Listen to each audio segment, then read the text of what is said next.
تو یہ قرآن مجید لے کر محمد رسول اللہ صلی اللہ علیہ وسلم آ گئے،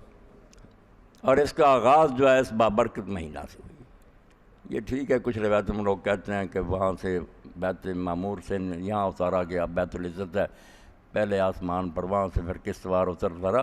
مگر یہ کوئی ایسی مستند باتیں نہیں ہیں، سب ضعیف روایتیں۔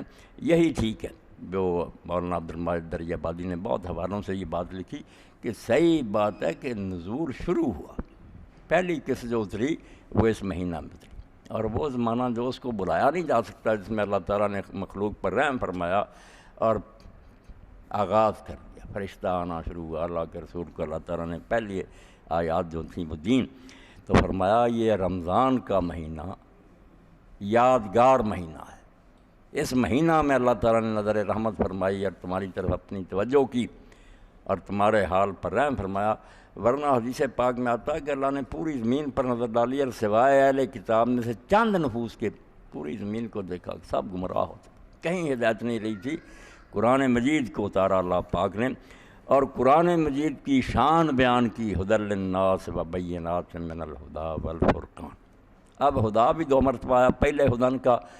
ایک تو کام ہے کہ رہنمائی کرے، بتائے گائیڈ بک ہو کہ یہ کرنا یہ نہیں کرنا، یہ کام ہے۔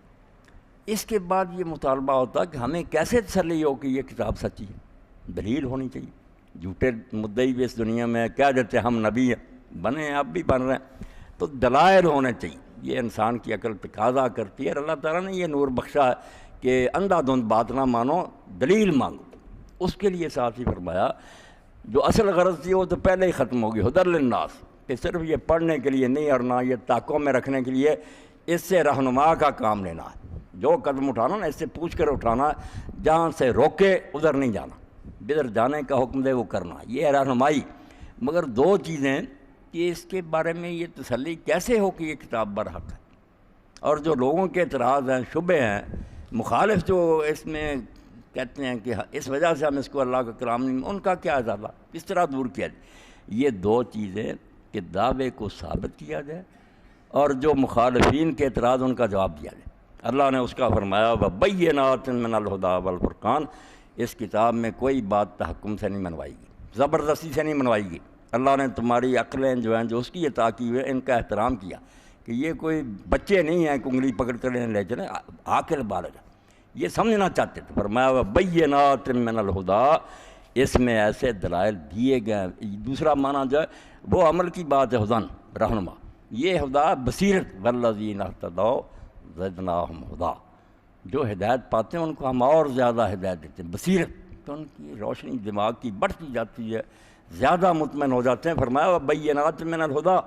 اس میں ایسے دلائل دے دیے واضح، صاف روشن، جیسے ابھی ہم پڑھ رہے تھے، اگر کوئی آدمی ہٹ ترمر ضدی نہ ہو، جو لوگ سن رہے تھے مولانا مودودی صاحب کا کلام، کیسی بات دل میں اترتی جا رہی تھی، کیسے نہ مانا جائے کہ اس دنیا کے بعد ایک دنیا آنی چاہیے جہاں اللہ تعالیٰ ہر شخص کو اس کی نیکی بدی کا پورا بدلہ دے، جو یہاں نہیں ہو رہا۔ نیک جو ہیں وہ خالی جاتے ہیں بلکہ دکھ اٹھاتے ہیں، بدماش عیش کرتے ہیں، تو انسانی عقل جو ہے مضطرب ہے، بے چین ہے کہ یہ کیا اندھیر نگری، تو دین کہتا نہیں، ایک دن آئے گا، بس ایک دن کی بات ہے، صبح ہوگی تو سارا فیصلہ ٹھیک ہو جائے گا۔ یعنی جو بات کہتا ہے اس سے انسان کی بصیرت میں اضافہ ہوتا، روشنی بڑھتی، بالکل پردے ہٹتے جاتے۔ تو یہ تو ہے حصہ کہ منواتا ہے قرآن کہ جو کچھ کہا جا رہا ہے یہ ہدا، بالکل یہ بصیرت افروز باتیں۔ والفرقان، اور ایسی بینات بھی ہیں جس سے وہ باطل پرست لوگ، دین کے دشمن، وہ جو گرد و غبار اٹھاتے ہیں اس کو اللہ تعالیٰ دور کر، جتنے ہیں نا اعتراض سب کو الگ کر کے فرقان، حق اور باطل میں فرق کر کے دکھا دیتا۔ یعنی ذہن کو مطمئن کرنے کے لیے عقل کو وہ بھی سامان اس میں، اور پھر عمل کے لیے رہنمائی بھی دے دی گئی، تو اس سے اعلیٰ اور برتر کلام کیا ہو سکتا ہے؟ اسی لیے اللہ کے رسول اللہ علیہ وسلم نے فرمایا کہ یہ قرآن تمہارے حق میں یا حجت ہوگا یا تمہارے خلاف ہوگا، اب نہیں بہانا کوئی چلے گا، اس پر عمل کرو گے تو تمہیں بخشوا دے گا، اور اس کی مخالفت کی تو اب انسان بہانا نہیں کر سکتے، بالکل مکمل آخری ایڈیشن، ہر غلطی سے پاک اللہ نے آئین کا اور دستور کا اتار دیا۔ اب یہ رعیت عمل نہیں نہ کرے گی،